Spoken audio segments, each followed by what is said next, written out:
Welcome back to the Island Woodsman. Today I'm going to do a little quick tutorial on how to use the Jetboil. Stay tuned.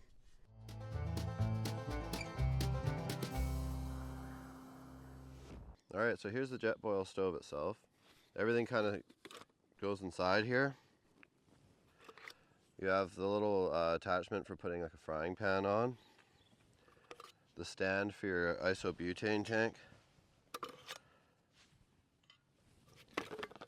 And the stove itself. The neat thing about these is that, there's like a little protective cover here, is that there's these little fins in here. So I've used a lot of different stoves, like the MSR Pocket Rocket and all the Whisper Light and the Dragonfly. And the thing about this one is it doesn't let any of the heat escape as easily as like a Pocket Rocket, just for boiling water kind of deal. And it holds the heat a lot better, and it's insulated the cup so it doesn't burn your hand. There's also measuring increments on there. Try to get a close-up on that. I probably can't tell from there, but yeah, there's little measuring increments inside.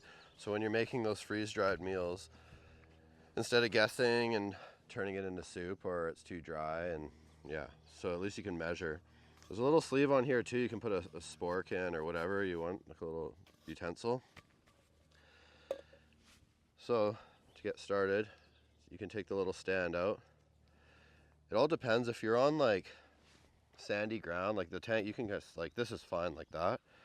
But if you want to be extra secured, I guess, put a little stand on the bottom there. Nice and sturdy. And you take your little burner here, flip the lever out. Then you're just going to want to thread that on.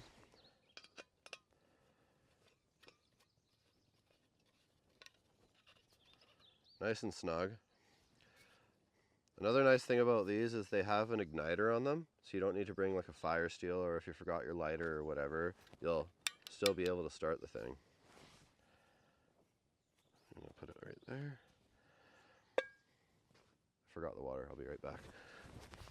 Alright, so if you want to use like a frying pan or whatever on this, you can just grab one of these, flip them all out so it's a bit wider, and then this just locks right on.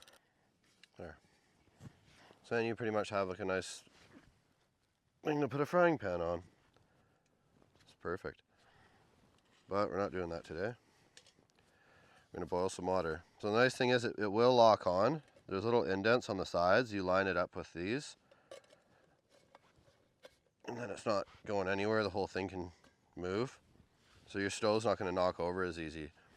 I found with my little MSR Pocket Rocket, which I still really like, you have to be really careful with like a pot on top of it, especially a taller one instead of like a lower pot. Because yeah, if it was a little bit unstable, it would just, you could tip it over and then yeah, no good. So let's throw a little bit of water in here. Should boil, I think it's about like 2 minutes or something. And we're probably at like 1600 feet above sea level here. Alright, so I'll toss that on there.